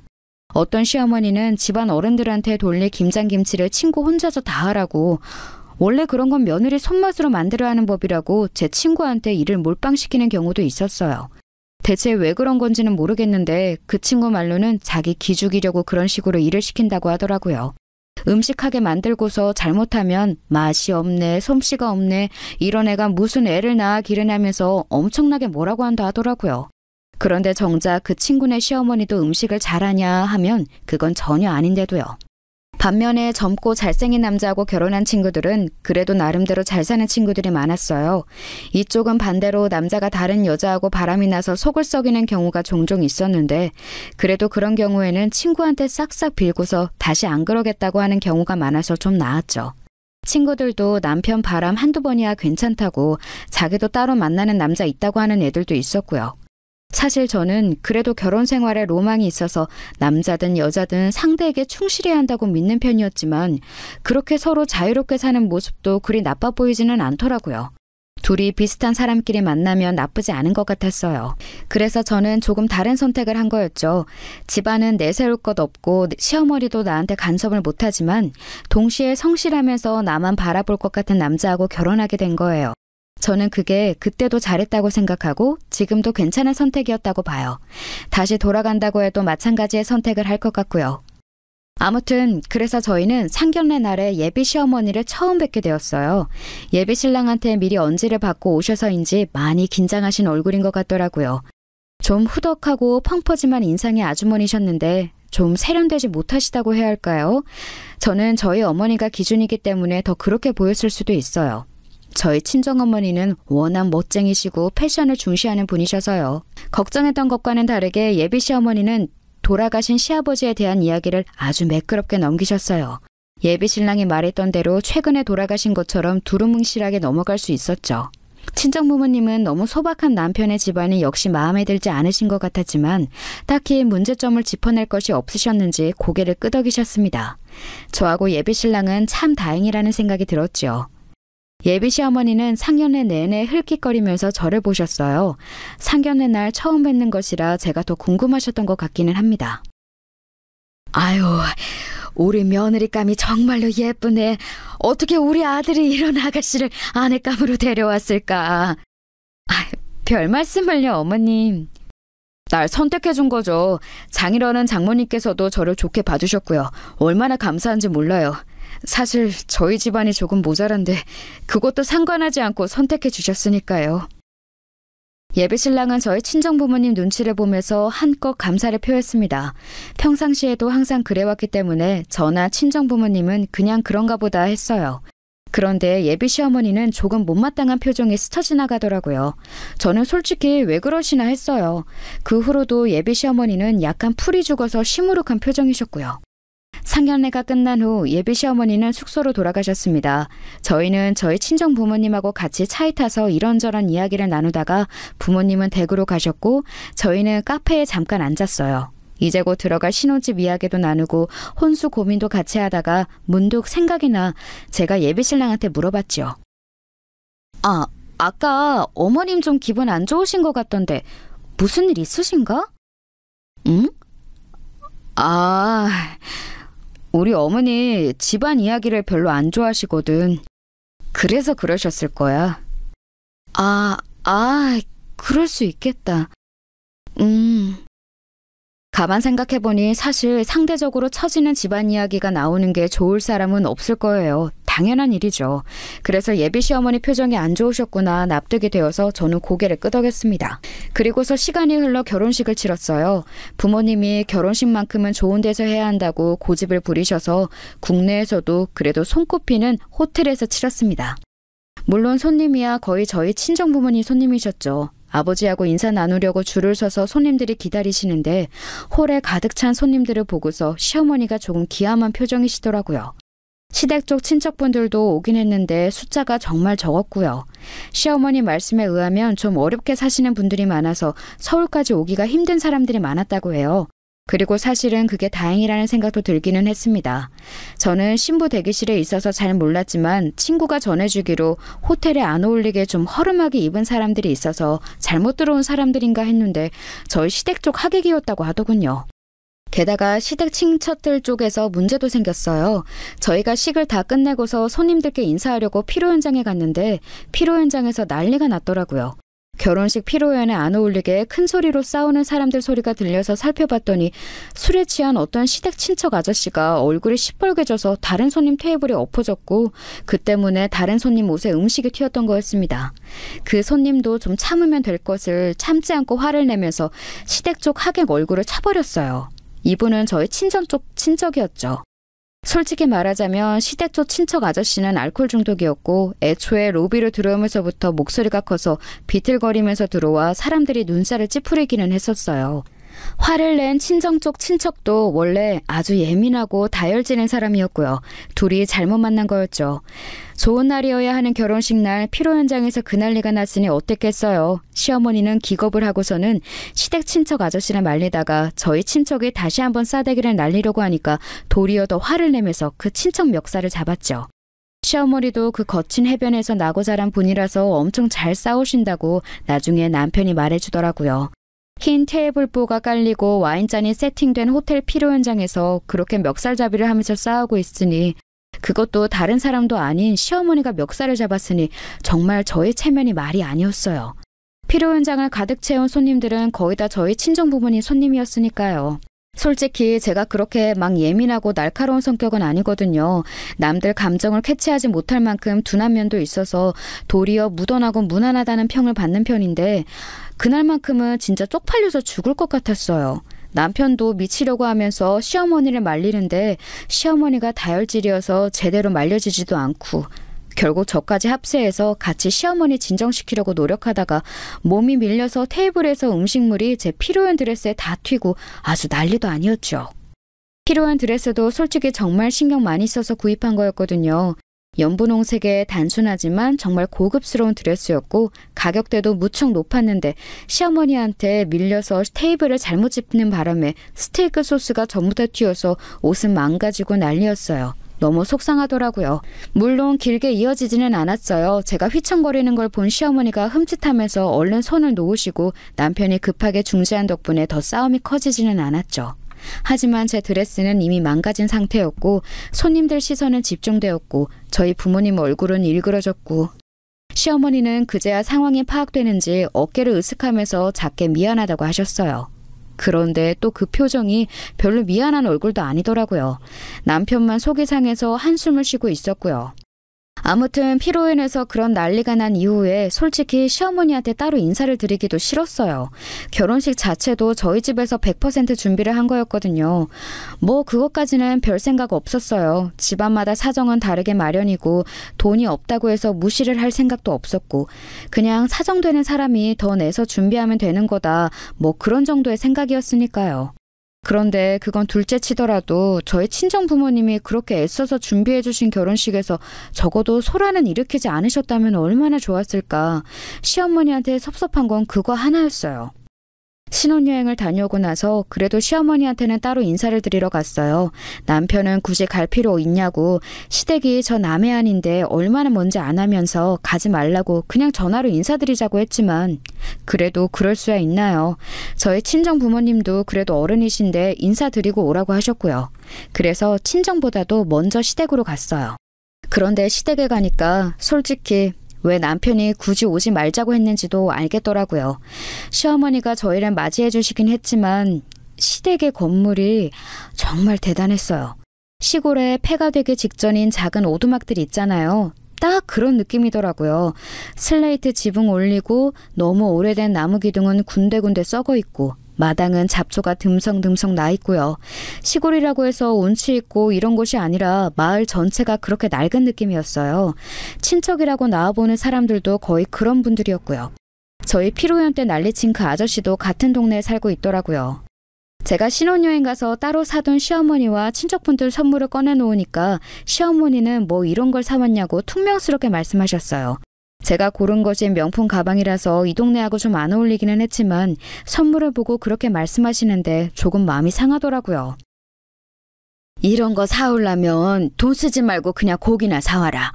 뭐 이런 가죽 조가리를 가지고. 아휴, 어머님, 그래도 나중에 멋내고 친구분 만나실 때 드시면 좋을 거예요.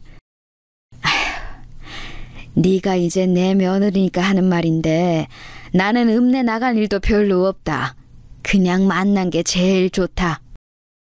시어머니는 상견례 때 보여주셨던 조심스러운 행동거지가 완전히 사라져 있더군요. 이제 결혼식도 다 끝났겠다. 제가 완전히 잊은 며느리라고 생각해서 그러신 것 같았어요. 그러니 시어머니가 어떻게 행동하든 상관없다고 생각하시는 듯 좀 말투가 거치시더라고요.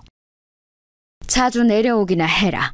내가 아들 이놈 하나인데 생각 같아서는 아예 여기 눌러 살라고 하고 싶지만 직장 생활을 해야 하니 어쩔 수가 없구나. 그래도 한 달에 한 번은 내려와라. 어머니 무슨 말씀을 그렇게 하세요. 한 달에 한 번은 어찌 내려와요. 말도 안 되지. 야 이놈아. 새 며느리 들어오면 원래 같이 살면서 시집살이를 해야 하는 법이다. 한 달에 한 번 내려오는 게 뭐 대수라고. 너 싫으면 새아가라도 여기서 같이 3년은 살아야지.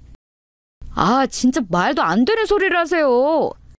시어머니가 하시는 말씀에 기겁할 만한 내용만 있었지만 제가 따로 입을 댈 필요는 없었습니다. 남편이 먼저 기겁해서 시어머니한테 퉁박을 주고 있었으니 뭐 문제는 없었죠.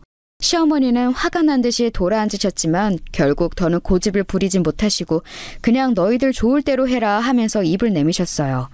시어머니가 자고 가라고 하셨지만 남편은 끝내 싫다면서 저녁까지만 먹고 자리를 박차고 나왔습니다. 해가 빨리 지고 있었지만 차를 끌고서 가까운 소도시까지 가서 예약해둔 호텔로 들어갔어요. 그 호텔도 좋은 곳은 아니었지만 시댁 방보다야 100배 깨끗하고 안락했죠. 자기야 미안. 아무래도 우리 어머니가 좀 옛날 분이라서 꽉 막힌 데가 있으셔. 우리 고향도 그렇고 그래서 가지 말자고 했던 거야. 괜찮아 이 정도는. 그리고 자기가 워낙 먼저 잘 막아줘서 뭐. 걱정하지 마. 앞으로도 내가 잘할게. 남편은 정말 지극정성으로 저만 생각해주고 있었어요.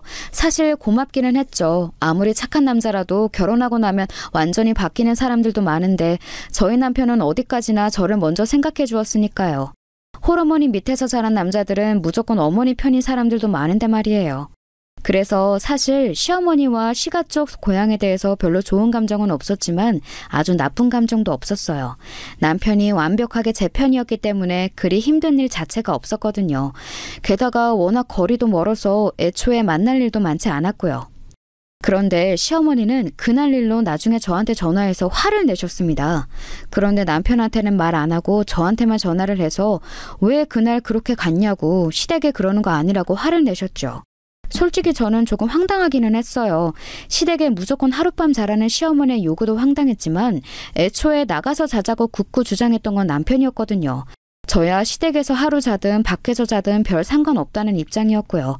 그런데 저한테만 전화해서 난리를 치시니까 저는 황당할 수밖에 없었죠.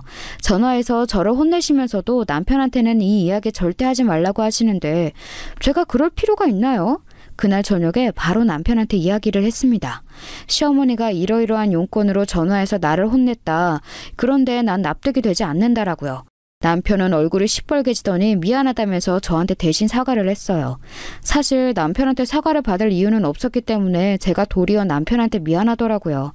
남편은 이제 그런 일 없게 하겠다면서 저를 위로해 주었어요.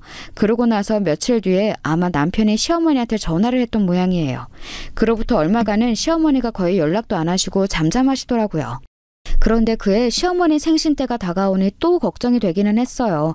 저희 부모님도 그래도 시어머니 생신은 챙겨야 하지 않느냐 걱정을 하셨고 저도 그렇게 생각했고요. 남편은 신경 쓰지 말라는 입장이었어요. 자기가 다 알아서 하겠다고요. 하지만 며느리가 되어서 그것도 결혼한 지 얼마 안 된 새며느리가 그럴 수야 있나요? 그런데 제가 그 시골집을 또 가기는 너무 싫고 그래서 저는 혹시 서울 구경시켜드리면 안 되냐고 호텔 하나 잡아드리고서 한 사흘 계시다가 맛난 거 많이 드시고 내려가시면 되지 않냐고 남편한테 이야기를 했습니다. 희한하게 남편은 별로 좋아하지를 않더라고요. 그러면서 하는 말이 자기 어머니를 자기가 아는데 좀 집착이 있는 편이라서 한번 잘해주기 시작하면 계속해서 바랄 거라고 하더라고요. 그때 남편 말을 들었어야 했는데 제가 그래도 사람 노릇은 하면서 살겠다고 고집을 피웠어요. 그래도 제가 새며느리인데 어떻게 시어머니 첫 생일을 그냥 선물만 보내고서 입을 닫겠냐고요. 제 주변 친구들을 보면 남편이 시댁 편만 들어서 문제가 되는 경우가 많았는데 저희 남편 같은 경우는 또 처음이었어요. 저는 그런 남편이 참 고맙기도 하고 편하기도 했지만 그래도 그렇게까지 나쁜 며느리는 되고 싶지 않더라고요. 저는 그래서 시어머니께 전화를 드렸어요. 오셔서 한 사흘이라도 호텔에 머무시라고요. 그랬더니 시어머니가 뭔가 하고 싶은 말씀이 있으신 것처럼 머뭇거리시더군요. 그게 말이다. 왜요, 어머님? 하고 싶으신 말씀 편하게 하세요. 난 서울 가서 남의 집에 있고 싶지 않구나. 내 아들 며느리네 집에 가고 싶지. 말하자면 저희 집에 머물고 싶으시다는 건데 순간 멈칫하게 되더군요. 솔직히 저희 집에서 시어머니가 며칠씩 같이 머무는 건 제가 좀 반갑지가 않아서요. 저희 집은 친정에서 마련해 주신 곳이라서 제법 넓고 시어머니가 와서 계시기에 방도 모자라지는 않았지만 그래도 신혼집에 저희 부부 아닌 사람이 들어오는 게 별로였어요. 어머님, 저희 집보다 호텔이 훨씬 편하실 거예요. 저희 집에는 지금 남는 이불도 없고. 남는 이불이야 뭐 그냥 여름 이불이나 한 채 내주면 되지 않겠니? 너희 지금 가을이라 이불 바꿨을 거 아니니? 남편이 뭐라고 해두었는지 시어머니는 제게 말씀하신 애투가 훨씬 조심스럽게 누그러져 있었어요. 시어머니가 좀 세게 말씀하셨으면 제가 강하게 나갈 수 있었을 텐데 그렇게 약하게 말씀하시니 제가 도리어 뭐라고 할 수가 없더라고요.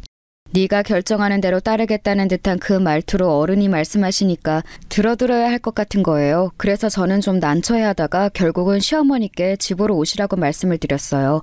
뭐 시어머니 생신이어서 오시는 거였고 게다가 결혼 후 첫 해 첫 생신이었으니 이렇게 해드리는 것도 괜찮다고 생각은 했죠. 그런데 집에 와서 남편한테 그 이야기를 했더니 남편이 얼굴이 아주 오만상을 하더라고요. 자기 그렇게 화내지 마.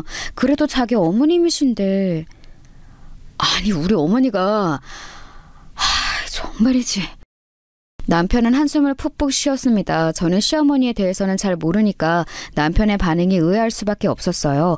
보통 아들이 시어머니한테 잘하고 며느리가 잘못해서 문제가 생기는데 남편이 시어머니에 대해서 안 좋아하는 반응을 노골적으로 보이니까요. 우리 어머니 내가 대학 서울로 와서 자취할 때도 나 어디 있냐고 뭐 먹냐고 원룸 주인 들볶고 그랬어. 되게 부끄러웠거든 그때. 어머나 어머님이? 집착이 좀 심하다고 해야 할까? 그때부터 내가 싫은 티 엄청나게 내고 그러지 말라고 화를 많이 내서 지금 많이 좋아진 거긴 해. 원룸 주인 아주머니가 무슨 하숙집 하는 것도 아니고 그냥 집만 임대 놓은 건데 나 먹는 것까지 챙기라고 난리를 치니까 얼마나 쪽팔리던지.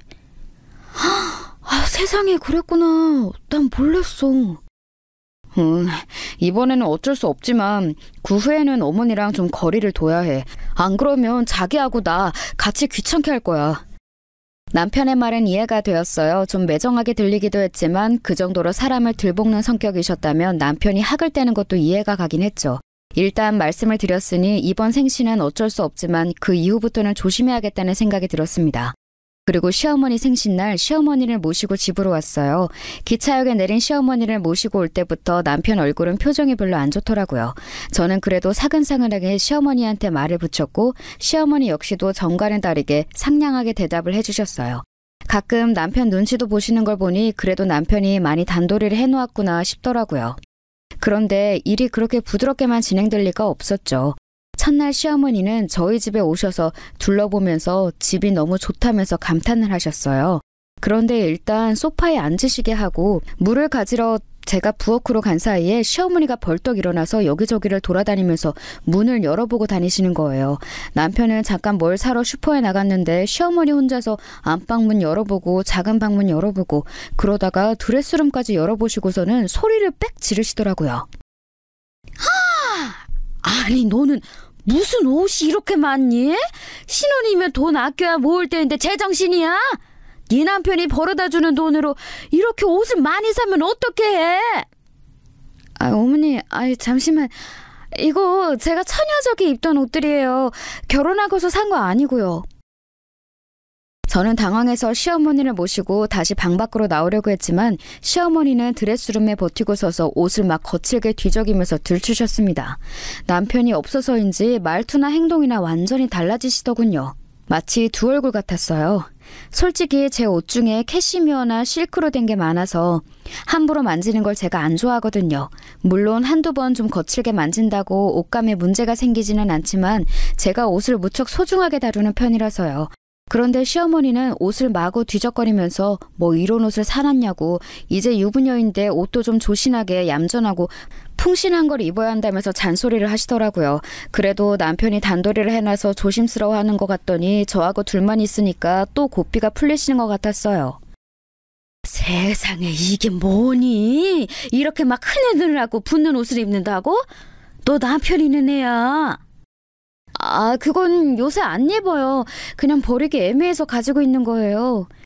물론 시어머니가 지적하셨던 옷들을 제가 당시에도 다 입는 거였지만 일단 그렇게 둘러대고서는 시어머니를 모시고 거실로 나왔습니다. 시어머니는 거실에 나와서도 뭐가 못마땅하신 건지 눈살을 찌푸리셨어요.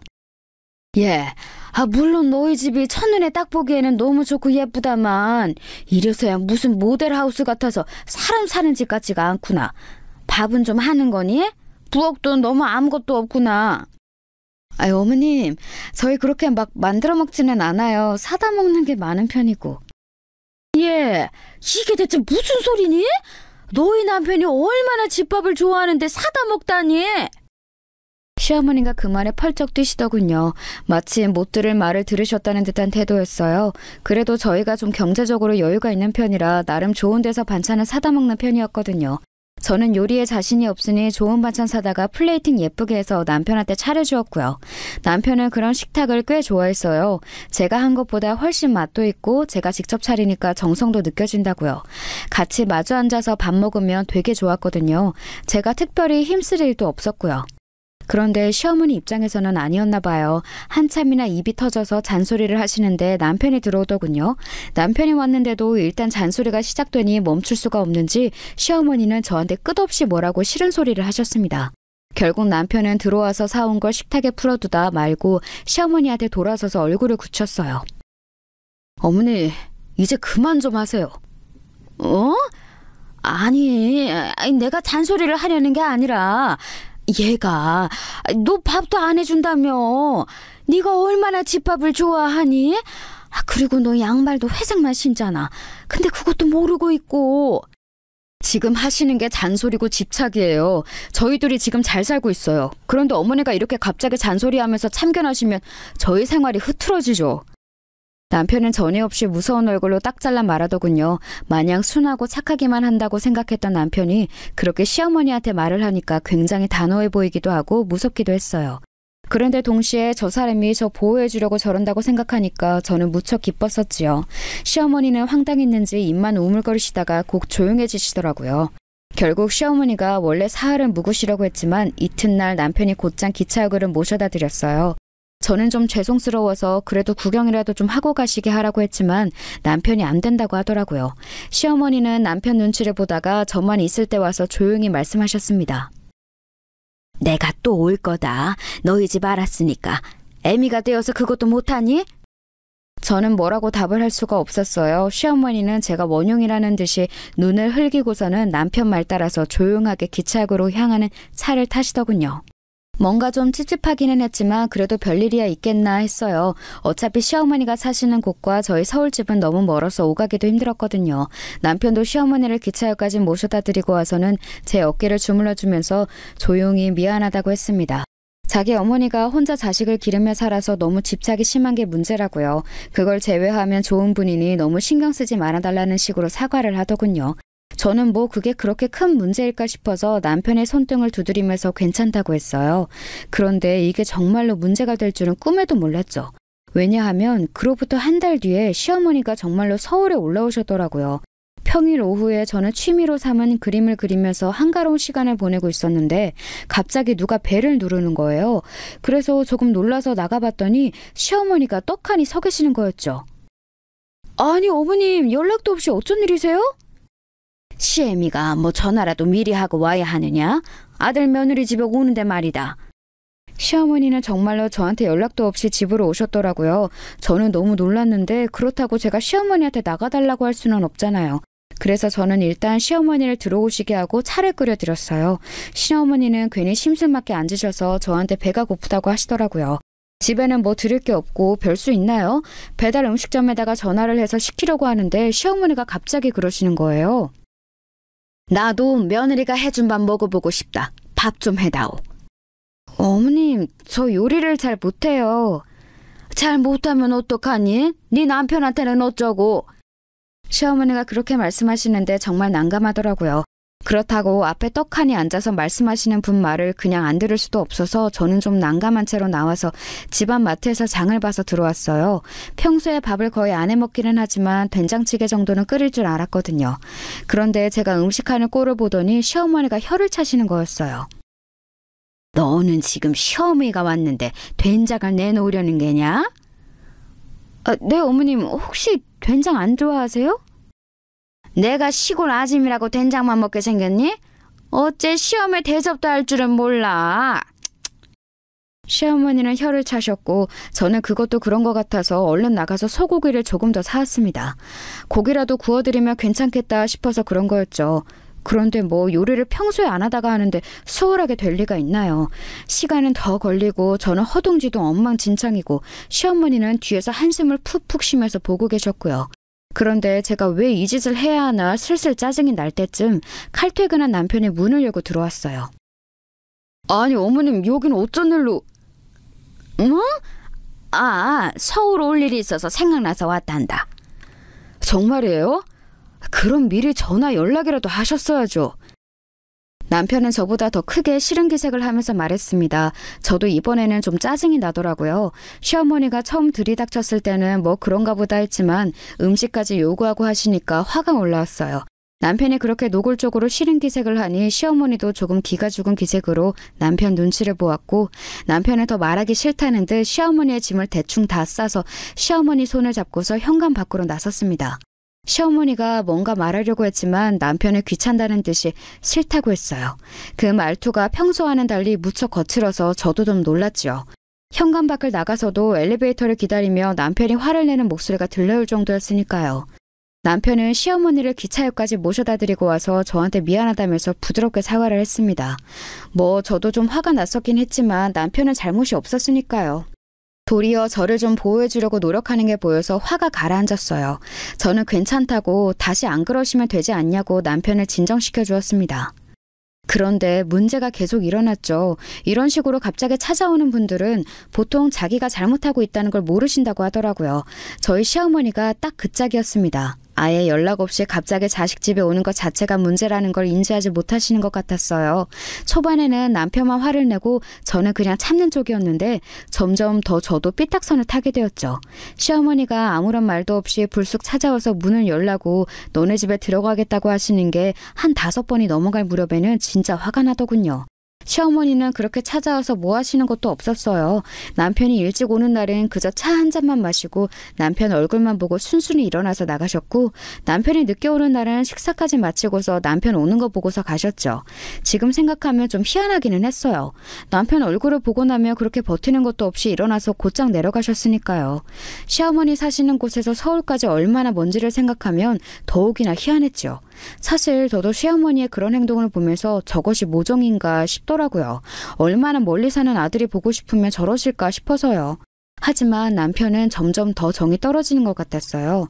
남편 말로는 편모스라에서 자라면서 굉장히 집착을 많이 받았는데 차마 인연을 끊을 수는 없어서 계속 참는 수밖에 없었다고 하더라고요. 지금도 사실 아예 안 보고 싶은데 부모 자식 간의 연이 있어 그럴 수가 없다고 토로하는데 남편의 심정도 이해가 갔어요. 시어머니가 멍하니 남편 얼굴을 바라보는 그 그리움이 가득 찬 눈이 사실 모종으로 이해가 될 때도 있었지만 정반대로 좀 심한 거 아닌가 싶을 때도 분명히 있었거든요. 그래도 남편이 하도 모질게 대해서 저라도 입을 다물고 있자 싶어서 가만히 있을 때가 많았습니다. 하지만 정말 10번째쯤 찾아오셨을 때는 더 견딜 수가 없더라고요. 제가 잠시 외출했던 때 오셨는데 아파트 계단에 앉아서 기다리고 계셨어요. 솔직히 엘리베이터에서 내렸는데 그렇게 기다리고 계신 걸 보니까 정말 너무 힘들더라고요. 시어머니는 그때쯤에는 사실 제 눈치도 보기는 보셨어요. 당신 스스로 생각하기에도 너무 많이 찾아온다 싶기는 하셨겠죠. 요즘 어떤 며느리가 이런 걸 참고 살겠어요. 저도 시어머니가 혼자 계시고 남편을 워낙 아들로 의지하셨으니 그냥 참아보겠다고 하고 있었던 거였는데 그때쯤 되니 정말 견딜 수가 없더라고요. 어머님, 정말 이러시면 곤란해요. 그게 말이다. 애비가 내가 전화하면 받지도 않고 그래서 말이다. 목소리도 안 들려주고 해서 얼굴이라도 보려면 이 방법밖에 없어서.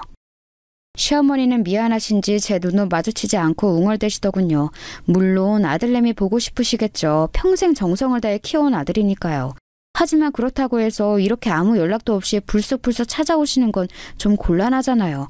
저는 시어머니가 그렇게 작게 말씀하시는 것에 마음이 약해질 뻔하다가 다시 마음을 다져봤어요. 이제 정말로 안 되겠더라고요. 어머님, 자꾸 이러시면 문 안 열어드려요. 제가 아무런 준비도 없이 어머님 모시는 거 그렇게 쉬운 일 아니에요. 원래 제가 집에 다른 사람 들어오는 것도 안 좋아하는 성격인데 어머님이니까 여태 참았던 거고요. 어머님도 자식한테 제대로 대접받고 싶으시면 좀 연락을 미리 하셔야죠. 솔직히 그동안 참고 있던 바가 있어서 말이 의도한 것보다 좀 더 날카롭게 나갔습니다. 어조도 그랬고 내용도 그랬고요. 시어머니는 잠시 저를 보다가 곧 고개를 떨구셨어요. 그러더니 알겠다며 오늘은 그냥 내려가겠다고 중얼거리셨죠. 사실 마음에 걸리기는 했어요. 나이 많은 시어머니가 자식들 아니면 누구한테 가서 기대겠어요? 하지만 그렇다고 해서 이 상황을 그대로 두고 볼 수도 없었죠. 그래서 저는 남편한테 그날 이야기를 하면서 속상해했고 남편은 잘했다면서 제 어깨를 두드려 주었어요. 그런데 다음날 남편이 전화 한 통을 받았습니다. 정말 너무 충격적인 전화였죠. 시어머니가 강에 뛰어드셨다는 거였어요. 그것도 고향도 아닌 서울에서요. 남편은 너무 놀라서 전화를 받는 내내 말을 더듬었고 저도 현실감이 들지를 않아서 멍한 채였어요. 남편은 놀란 얼굴로 얼어붙은 채 밖으로 나갔습니다. 저한테는 그냥 집에서 쉬라고 하고서요. 저는 시어머니가 사고사인 게 아닐까 생각했지만 남편이 알아보고 온 바에 의하면 정말 스스로 세상을 등지신 거였지요.